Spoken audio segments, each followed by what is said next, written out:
Mientras el petróleo se derrama, el vapor inflamable se enciende con las chispas del casco deformado y el fuego se propaga. Durante la década de 1960, a medida que la demanda de petróleo crecía en Europa, la industria petrolera se dio cuenta de que sería más económico transportar petróleo desde Medio Oriente a Europa utilizando buques petroleros de ultra gran tamaño o superpetroleros. Estos superpetroleros eran tan grandes que la mayoría de los puertos antiguos del Atlántico, Mar del Norte y Canal de la Mancha no podían recibirlos. Las compañías petroleras propusieron una nueva terminal para manejar los superpetroleros. Esta nueva terminal serviría como un depósito para el petróleo proveniente de Medio Oriente y luego sería enviado a las refinerías europeas utilizando embarcaciones más pequeñas.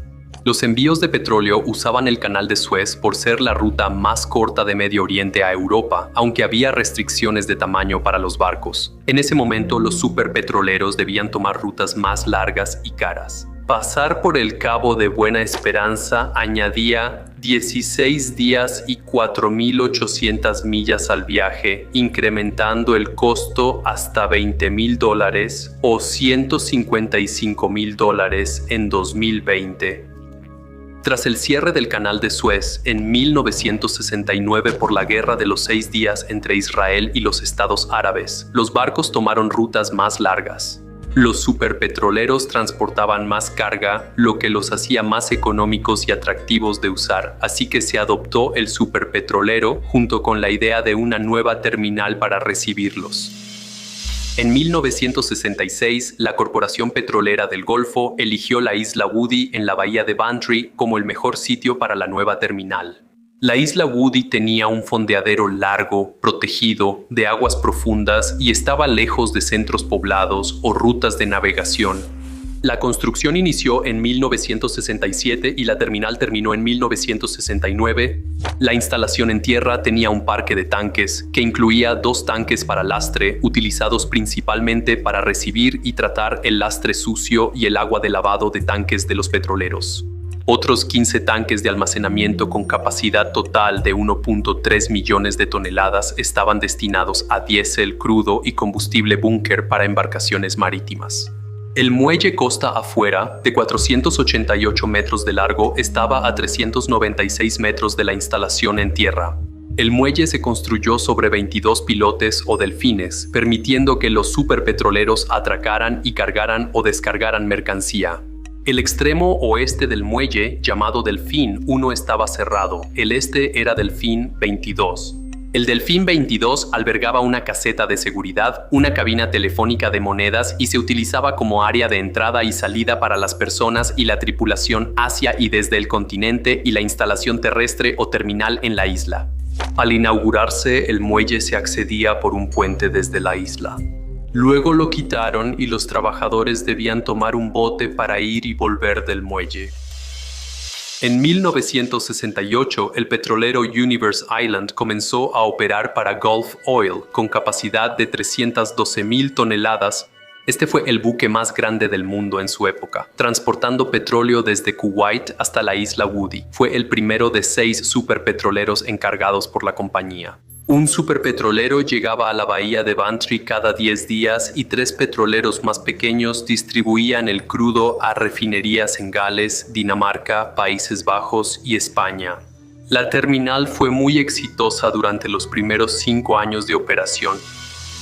El 10 de junio de 1975, el Canal de Suez reabrió y la ruta alrededor de África volvió a ser la opción más cara. Por el retraso y costo de transferir el petróleo a buques menores, los superpetroleros se volvieron menos atractivos económicamente. La recesión y el alza del petróleo impulsaron a las industrias a adoptar el sistema justo a tiempo para reducir almacenamiento y mejorar el flujo de efectivo. La demanda en la terminal de la isla Woody bajó. A finales de la década de 1970, la compañía operadora local del Golfo, Terminales de Petróleo del Golfo Isla, luchaba por mantener la viabilidad de la terminal. La compañía tuvo que tomar medidas para ahorrar costos, consolidar operaciones y reducir gastos. El sistema contra incendios en la terminal y el muelle marítimo tuvo 3 modificaciones para degradar el sistema. En 1970 se decidió no mantener las tuberías principales de agua contra incendios siempre presurizadas. El despachador en la sala de control ubicada en la terminal activaría el sistema en caso de emergencia. Luego retiraron el disparador automático del sistema de espuma premezclada en el muelle, que ahora se operaría de forma remota. Luego, en 1971, quitaron el botón de control remoto en la sala de control que activaba la espuma en la plataforma central. El motonave Betelgeuse podía transportar 121.400 toneladas de petróleo. Construido en 1968 en Saint-Nazaire, Francia, pertenecía a Total Oil S.A., empresa francesa de energía y petróleo. A diferencia de otros grandes petroleros, el Betelgeuse no tenía un cargador o calculadora de esfuerzos para medir tensiones y fuerzas de flexión. Actuar sobre la estructura del barco durante la carga o el lastrado es similar, pero en vez de carga, el barco usa agua para estabilizarse. El cargador permitiría al capitán y al primer oficial planear rápidamente las operaciones de carga y lastrado para asegurar que la estabilidad del barco se mantenga dentro de los límites seguros. Muchos barcos petroleros instalan sistemas de gas inerte, ya que la mayoría de los gases del petróleo son inflamables. Un sistema de gas inerte se utiliza para bombear gas inerte o no reactivo, como nitrógeno o dióxido de carbono, dentro de un tanque vacío o un espacio cerrado. Esto elimina cualquier gas inflamable que podría incendiarse o explotar, pero el Betelgeuse no tenía sistema de gas inerte. Estas medidas de seguridad no eran obligatorias y Total no las implementó. En 1977, el Betelgeuse fue llevado a dique seco. En una inspección especial en Singapur, los inspectores recomendaron reemplazar partes corroídas, placas metálicas de cubierta que refuerzan áreas propensas a doblarse y pandearse bajo carga y partes del lastre permanente. Tanques y ánodos de sacrificio. Estos protegen estructuras metálicas al atraer la corrosión hacia el ánodo y así prolongan la vida útil del metal. Protegen todas las embarcaciones. Los barcos tienen ánodos de sacrificio que se reemplazan frecuentemente. Se sugirió recubrir los tanques de lastre permanente con protección. Total rechazó todas las recomendaciones porque estaban considerando vender y no querían asumir el costo. El 24 de noviembre de 1978, el Betelgeuse parte del puerto saudita de Ras Tanura en el Golfo Pérsico. Destino Lexus, Portugal, con carga de 74.000 toneladas métricas de crudo pesado árabe y 40.000 de crudo ligero árabe. El Betelgeuse hará su primera escala en Sines, al sur de Lisboa, para aligerar el barco. El clima es tan malo que no puede entrar al puerto y sigue hacia Lexus. Pero un barco se ha hundido en la entrada del puerto, así que le dicen que se dirija a la isla Woody. El Betelgeuse parte hacia la bahía de Bantry el 30 de diciembre y enfrenta mal clima en el Golfo de Vizcaya. Reporta una fuga de petróleo y le piden ir a Brest, Francia, a baja velocidad.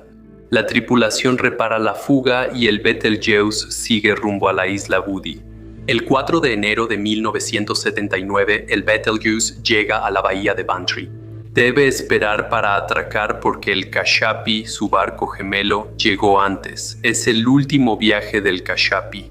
Ha sido vendido como chatarra y va a Taiwán para ser desguazado el sábado 6 de enero. A las 2:00, el Betelgeuse atraca en el muelle exterior a unos 30 metros de profundidad.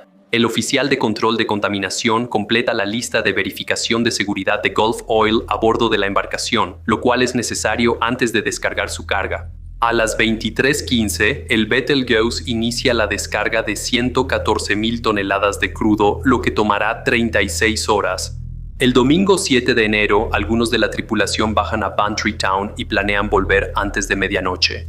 Dos inspectores, en representación de posibles compradores del Betelgeuse, visitan el barco para evaluar su estado durante el día. A las 18:00, el Betelgeuse termina de descargar el crudo pesado árabe y prepara las 40.000 toneladas métricas restantes de crudo ligero árabe. A las 18:35, la embarcación inicia el lastrado llenando algunos tanques centrales con agua. Para compensar el peso de la carga descargada y ayudar a estabilizar el barco, los inspectores abandonan la embarcación y regresan al continente y la tripulación vuelve de su viaje a Bantry. En el Betelgeuse hay 41 tripulantes, la esposa del panadero, un práctico y el inspector de carga.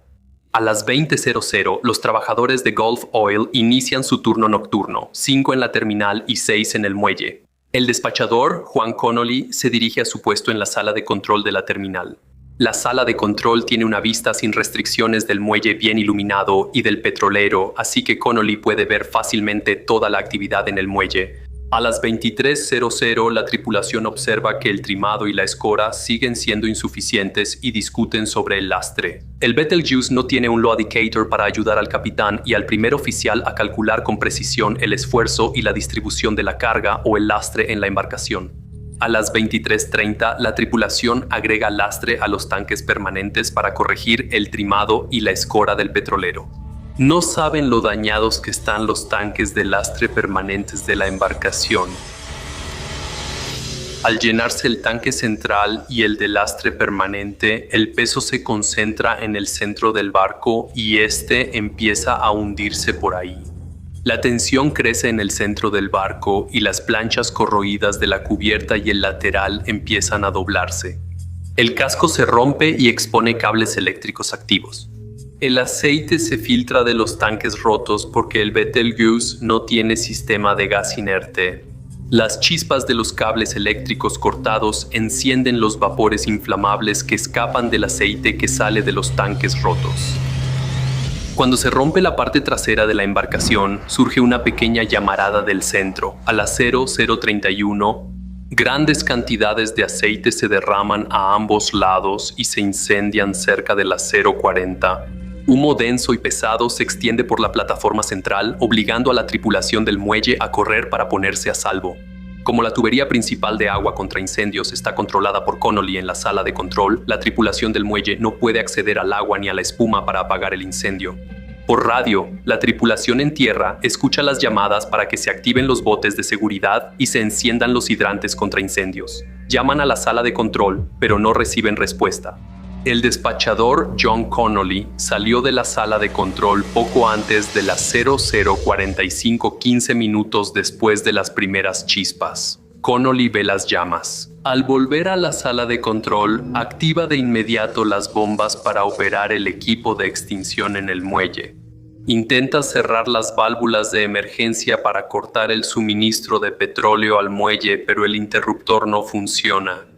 Llama al gerente de operaciones de Gulf Oil para reportar la emergencia. Luego controla por radio al Don Mark para que recoja a los hombres varados en el muelle. El control por radio es escuchado por los barcos cercanos, Snave y Bilboer, que responden rápido a la emergencia.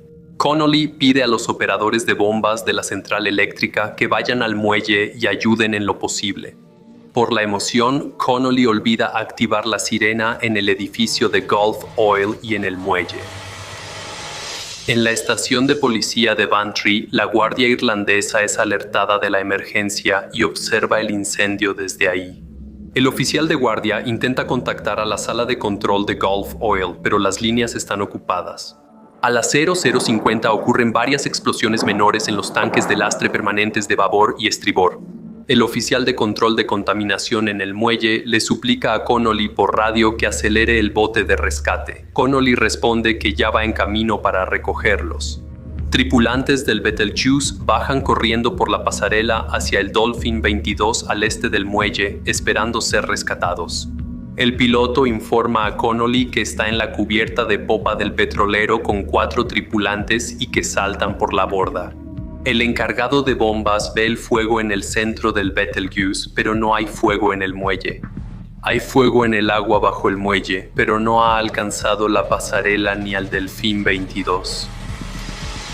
Connolly realiza más llamadas por radio, solicita ayuda extra a la jefa de correos y pide al remolcador Bantry Bay que asista. El remolcador Bantry Bay está a 20 minutos del Betelgeuse y parte tras el contacto por radio. El Don Mark solo sale del muelle Ascon frente al Dolphin 22 a las 00:51 y está a unos 5 minutos. Para las 00:54 el incendio se intensifica, con llamas que se elevan a más de 60 metros sobre la plataforma central. El incendio alcanza el muelle al este de la plataforma central y envuelve el barco de la mitad a la popa. Las llamas se extienden por el agua hacia la orilla de la isla. El Denmark llega al muelle Dolphin 22 a las 00:58 y el Snave 4 minutos después, pero el bote de rescate ya es demasiado tarde y no puede acercarse lo suficiente. El aceite ardiendo en el agua y el calor de las llamas impiden que ambos botes salven a quienes están atrapados en el muelle. En Bantry, la Garda alerta a su superintendente, quien activa de inmediato el plan de accidentes mayores. Se alerta al jefe de bomberos local y suena la sirena de incendios en Bantry. También se alerta a los bomberos en Dunmanway y Skibbereen, condados cercanos. A las 01:06 se oye un fuerte ruido del Betelgeuse, seguido de una gran explosión en los tanques centrales del lastre. La explosión rompe el casco del petrolero y lanza a los hombres del muelle al agua. El petróleo restante se incendia y el fuego supera los 90 metros de altura con temperaturas mayores a 1000 grados Celsius. La explosión lanza restos del barco y la estructura petrolera hasta el valle de Mila a más de 6 millas. Un gran pedazo de metralla del buque, del tamaño de un auto, casi impacta un tanque de almacenamiento de petróleo en la terminal. El sonido de las explosiones se puede escuchar en casi todo West Cork y hasta a 35 millas de distancia. En el Hotel West Lodge en Bantry, el baile dominical en el salón principal se interrumpe por el temblor afuera. Las llamas iluminan el cielo nocturno de invierno sobre Bantry. En la isla Whidbey 14, las familias se apresuran a subir a sus botes para huir al continente. Describen la escena como Pompeya, llamas de 40 metros y metralla cayendo sobre los cobertizos de ganado. El campo está tan iluminado como al mediodía. Los trabajadores petroleros del Golfo intentan ayudar, pero el camión de bomberos no enciende. Tienen problemas con tomas de agua, mangueras contra incendios y carecen de equipo de respiración y ropa protectora. El remolcador Bantry Bay llega al muelle a la 1:10. El capitán intenta alejar el Betelgeuse, pero el mecanismo de liberación rápida del muelle está atascado y el tanque no puede soltarse. Los cuerpos de bomberos de Bantry, Skibbereen y Dunmanway del condado cercano logran llegar a la isla en pequeños transbordadores. El cuerpo de bomberos de Bantry descubre que 2 vehículos Land Rover y el camión de bomberos de la terminal no arrancan. Un camión que llevaba equipo contra incendios de Ascon a la planta de tanques se descompone. Los bomberos no pueden acercarse al barco en llamas, el muelle de concreto se desmorona en el mar. Bomberos y empleados de la terminal de petróleo del Golfo se enfocan en evitar que el incendio llegue a la planta de tanques y contener el derrame de petróleo. Unas 12 horas tras la explosión, a las 13:00, el Betelgeuse se hunde en su amarre a 30 metros, quedando la proa sobre la línea de flotación. Esto apaga el incendio principal y los bomberos extinguen la última llama cerca de las 20:00 del domingo. Los rescatistas no pueden acercarse al naufragio por una nube de gas tóxico e inflamable que podría encenderse repentinamente. Se requieren 2 semanas para que la nube mortal se disipe antes de recuperar los cuerpos y bombear el crudo restante. En total murieron 51 personas, 41 tripulantes del Betelgeuse, la esposa de Baker, un piloto irlandés, un inspector de carga, 6 trabajadores del muelle de Gulf y un buzo holandés que murió en el rescate. Solo se recuperaron 27 de los 51 fallecidos. Estos cuerpos están enterrados en el cementerio de la iglesia de San Finbar con vista al puerto de Bantry. La empresa holandesa Ale Smith rescató el Betelgeuse en 4 partes. La proa fue remolcada 100 millas mar adentro y hundida. La comunidad pesquera protestó, así que 2 secciones se remolcaron a España para eliminarlas. La última sección se desmanteló localmente y se retiró hasta julio de 1980. Los caladeros locales se contaminaron gravemente y la limpieza terminó en 1983. El rescate, limpieza e indemnizaciones costaron cerca de $120 millones, incluyendo la compensación de Total, propietaria del barco, a Gulf Oil. Las aseguradoras cubrieron la mayoría de los costos y los litigios se resolvieron fuera de los tribunales. El gobierno irlandés nombró un tribunal para investigar el incidente, el cual duró más de un año y produjo un informe de 480 páginas. El informe señaló 3 causas del incidente: el mal estado del Betelgeuse de 11 años, procedimientos incorrectos de descarga y lastre junto con falta de capacitación de la tripulación, y sistemas contra incendios y rescate inadecuados y mal mantenidos en la embarcación y el muelle. El tribunal también criticó al gobierno por no establecer regulaciones que aseguraran procedimientos adecuados de seguridad y emergencia. Gulf Oil no reabrió la terminal de Isla Woody y un estudio de 1985 concluyó que ya no tenía uso en el comercio internacional de petróleo. Al año siguiente, Gulf Oil devolvió el arrendamiento al gobierno irlandés tras una remodelación limitada. El gobierno irlandés usó la terminal para guardar su reserva estratégica de petróleo.